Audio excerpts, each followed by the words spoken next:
오늘 말씀은 에스더 1장 1절에서 4절까지입니다. 오늘 말씀은 에스더 1장 1절에서 4절까지입니다.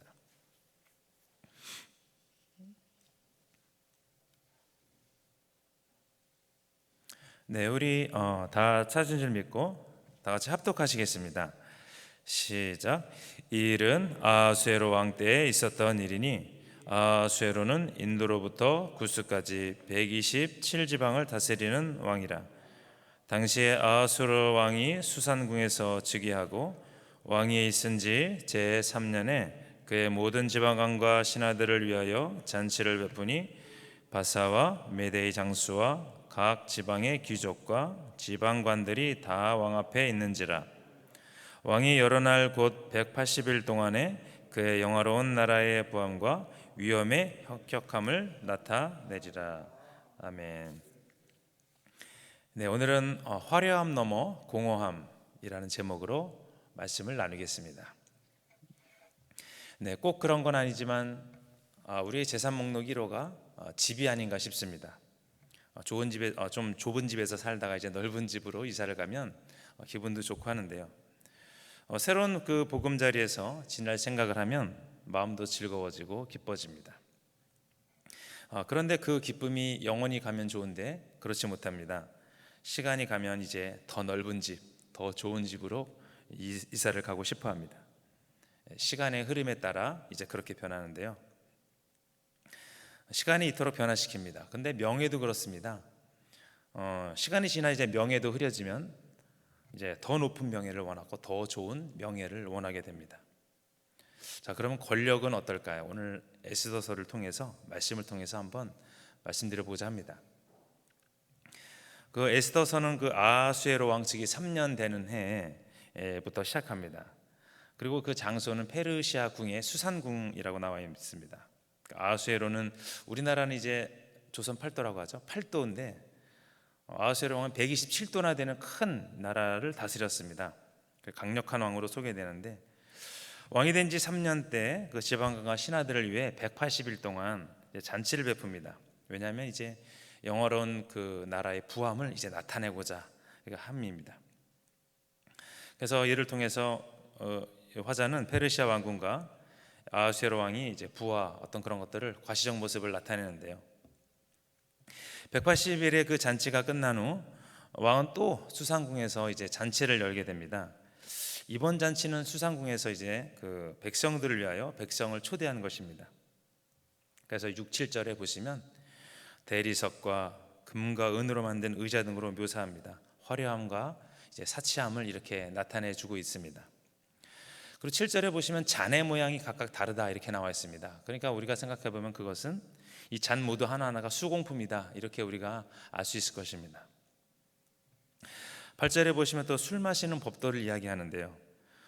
그 왕이 억지로 술을 마시지 않게 했다 이렇게 나와 있습니다. 그래서 왕도 참 매우 절도 있는 모습으로 이렇게 묘사가 됩니다. 그리고 또 이 잔치와 동시에 왕후 와스디도 여성을 위해 잔치를 베풀었다 이렇게 나오는데요.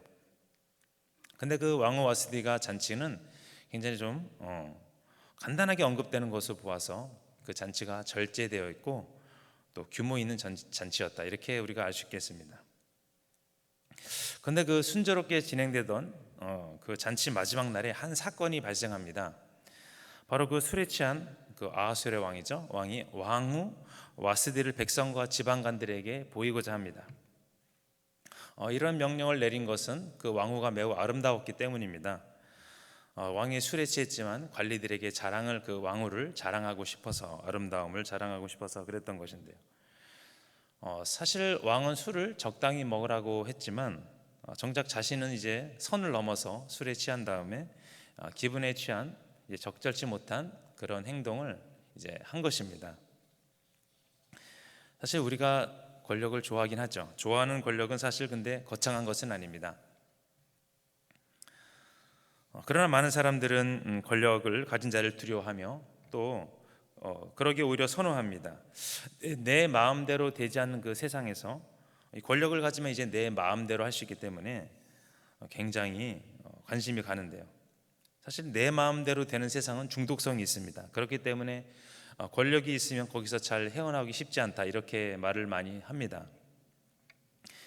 권력이 있을 동안은 좋습니다. 그렇습니다. 그러나 그것이 이제 지나면 초라해지는 것이죠. 사람들이 떠나고 되돌아보지 않으며 이제 과거의 추억으로만 이제 남게 됩니다. 근데 그 권력도 이제 올바르게 사용하면 좋지만, 이제 권력으로 이제 좋지 않은 것을 추구하며 살았다면 그 마지막은 이제 비참해질 수가 있습니다. 그러나 그 권력에 대한 의견을 들으면 나도 한 번쯤은 해보고 싶다, 이런 생각이 들게 됩니다. 이것이 뭐 자연스러울 수 있지만, 그 올바른 권력은 그래도 하나님의 말씀을 바탕으로 세워져야 합니다.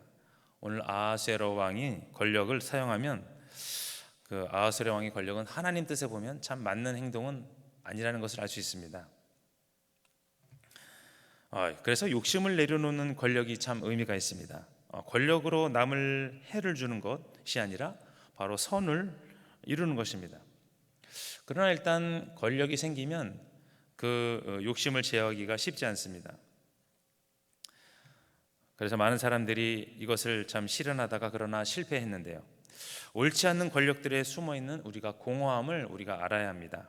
또 이것을 알고 있다면 우리가 그것에 대해서 신중하게 생각하면서 이제 살아갈 것입니다. 권력으로 인해 남을 해롭게 한다면 그 뒤에 오는 공허함은 그거에 비례해서 나타나게 됩니다. 화려함을 뒤로한 채 마음을 정돈하여 죄를 미워하는 삶, 그것은 이제 삶을 공허함으로 이끄는 것이 아니라 또 풍성함으로, 또 보람으로, 만족으로 되돌아오는 것입니다.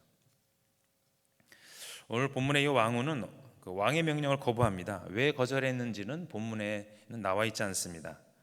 말 한마디도 나와 있지 않기 때문에 의중은 알 수 없습니다.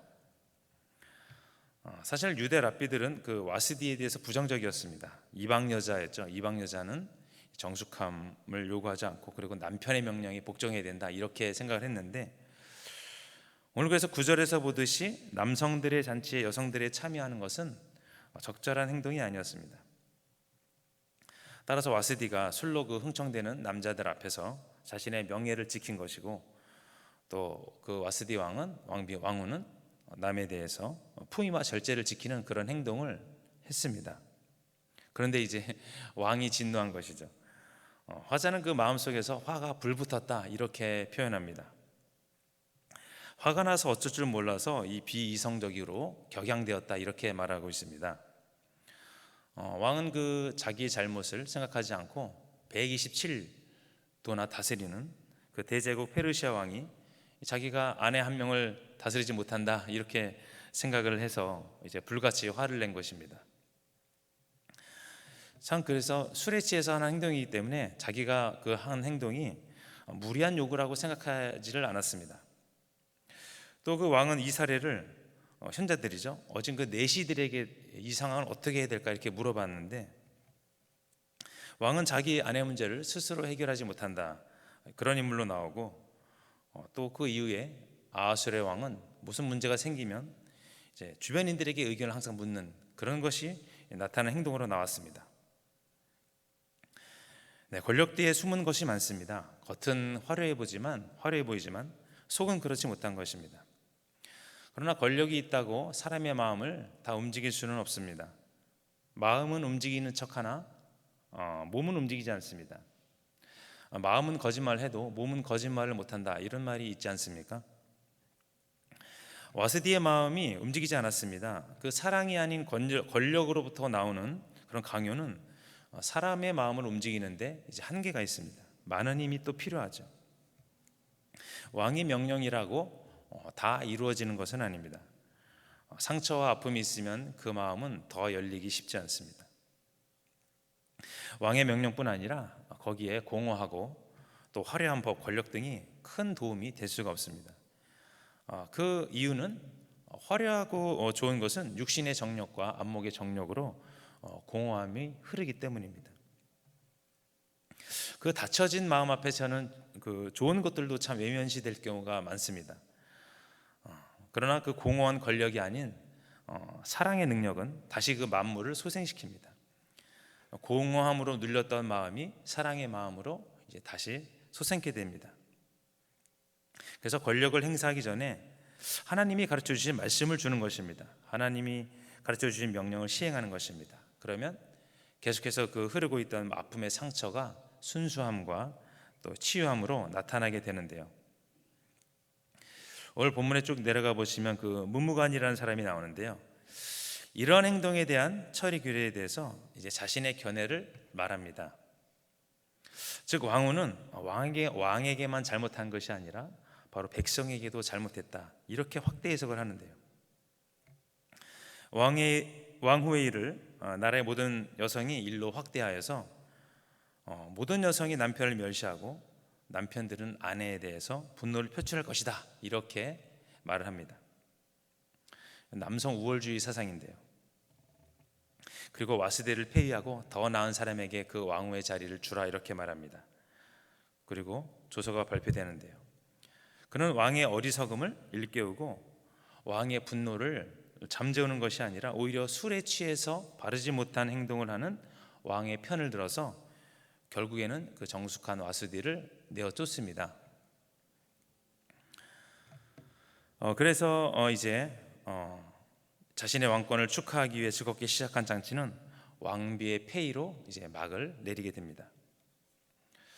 화자는 그 매우 질서 있는 왕국의 모습을 보여주면서 동시에 왕비를 구경거리로 삼으려 하고 정숙한 왕후를 내쫓는 페르시아 남성들을 조롱하는데, 또 하나는 그 페르시아 왕궁의 폭력성을 우리가 알 수 있습니다. 여기서 왕후 와스디가 말 한마디도 못하고 폐위를 당합니다. 그래서 그 왕후의 목소리가 철저하게 무시되었습니다. 이것은 또 그 페르시아 왕국이 얼마나 그 가부장적이고 또 폭력적인지를 이제 알 수 있는데요. 근데 이제 결국 에스더가 왕후의 오를 그럴 기회가 이게 생기게 됩니다. 그 한 사람을 몰락시키는 데 권력을 가진 자는 그 큰 힘을 요구하지 않습니다. 바로 명령과 이제 복종만 있습니다. 근데 그런 행동이 합리적인 법적 이유를 제시하지 못하면 이제 더 공허해지는 것입니다. 그러니 한 영혼이 실족하는 것은 하나님의 뜻이 아닙니다. 바로 한 영혼이 살아나는 것이 바로 하나님의 뜻입니다. 한 사람의 잘못으로 인해 많은 사람이나 꼭 그 필요한 사람들이 이제 피해를 보게 됩니다. 겉은 화려하나 그 속이 공허한 일들이기 때문에 그렇습니다. 그래서 이제 권력은 양면성을 가지고 있습니다. 잘 되면 좋지만 잘 안 되면 참 큰 안 좋은 결과가 나타나게 될 경우가 많습니다. 즉 가진 자가 하는 말은 가볍게 할 수 있습니다. 그러나 돌아오는 결과는 이제 크다는 것인데요. 오늘 그래서 왕비가 폐위되는 모습을 이제 보게 됩니다. 참 근데 이것이 좋지 않다는 것을 알지만 이것을 추구해 보려는 많은 그 욕망들이 존재합니다. 허황된 생각으로 시작해서 허황된 인생으로 끝나는 경우가 참 많습니다. 우리 공허한 마음의 결과가 그렇습니다. 겉은 화려해 보이지만 결과가 안 좋다는 것이 안 좋은 것입니다. 그 중에 하나가 오늘 말씀드린 권력욕인데요. 자신의 그 말 한마디의 결과가 비례해서 영향력이 크다는 것을 우리가 인정하고 깨달아야 됩니다. 화려함으로 시작해서 공허함으로 끝나는 것이 아니라 바로 소박함으로 시작해서 풍성함으로 끝나는 것, 그런 인생이 되기 위해서 우리가 더 깨달아야 할 것이 많이 있습니다. 사실 그 화려한 것은 나쁜 것은 아닙니다. 그러나 어떤 것이냐면 그 화려함으로 인하여 우리가 참 많이도 실수하게 되는데요. 유혹의 손길, 또 미혹의 손길, 그리고 죄의 근원이 되는 욕심으로 세상에 참 발을 들이게 되는 경우가 참 많이 있습니다. 네, 결론입니다. 거창해 보이는 것이 아무것도 아님을 알 때 그 우리의 공허함을 느끼고 또 실망감도 느끼게 되는데요. 그러나 하나님은 우리를 그 공허한 장소로 이동시키시는 분이 아닙니다. 시작은 미약해도 나중은 심히 창대하리라는 것을 하나님께서 말씀하시는데, 우리의 삶이 진리를 쫓는 그런 삶임을 믿습니다. 결론적으로 우리가 하나님 앞에 드릴 것은 우리의 열매입니다. 공허함이 아닙니다. 좋은 씨를 뿌릴 때 좋은 열매가 나타나는 것처럼 우리가 하루하루를 참 좋은 것으로 날마다 심어서 그런 시간이 되었으면 합니다. 그래서 선을 통하여 악을 이기는 그런 삶, 공허한 삶이 아닌 풍성한 삶으로 되길 소원합니다. 근데 하나님의 도우심이 필요합니다. 우리의 힘으로는 쉽지 않습니다. 날마다 주님과 동행해서 승리하시고 또 풍성한 복을 누리시는 귀한 하루 또 한 주 되시기를 예수님 이름으로 축복합니다. 네, 우리 기도하시겠습니다. 네, 화려함을 넘어 공허함이라는 제목으로 말씀을 나누었습니다. 우리의 삶 속에서 저희들은 부족합니다. 연약합니다. 세상의 유혹을 다 이기지 못하고 넘어집니다. 함께 하시는 주님이 아니고서는 그럴 수밖에 없습니다. 주여 저희들을 인도하여 주옵소서. 공허한 사람이 되지 않도록 도와주시고 주님만을 기쁘시게 해드린 자가 되게 하여 주옵소서. 은혜 받고 그것만을 사모하는 자가 되게 하시고 힘과 능력을 더하여 주시옵소서. 진리의 영을 따르게 하여 주시고 복을 허락하여 주옵소서. 오늘 또 헌금드린 손길 귀한 손길입니다. 하나님 주님의 이름으로 갚아주시고 주님의 복으로 갚아주시고 영육간에 강건한 사람이 되게 하시고 풍성함으로 충만함으로 인도하여 주시옵소서. 예수님의 이름으로 기도합니다. 할렐루야. 네, 우리 기도하기 원합니다. 먼저는 교회를 위해서 그리고 각 성도님의 가정을 위해서 기도합니다. 특별히 가정의 달입니다. 귀한 성과와 또 화목 있길 기도하기를 원합니다. 그리고 우리 담임 목사님과 원로 목사님의 영육간의 강건함과 성령 충만을 위해서 기도해 주시기를 바랍니다. 또 어려운 이웃들 위해 기도합니다. 힘들고 어려운 이웃들, 믿지 않는 이웃들이 구원과 영생을 얻고 풍성한 복을 누리는 귀한 시간 되게 해달라고 기도합니다. 네, 우리 주여 한번 부르시고 기도하시겠습니다.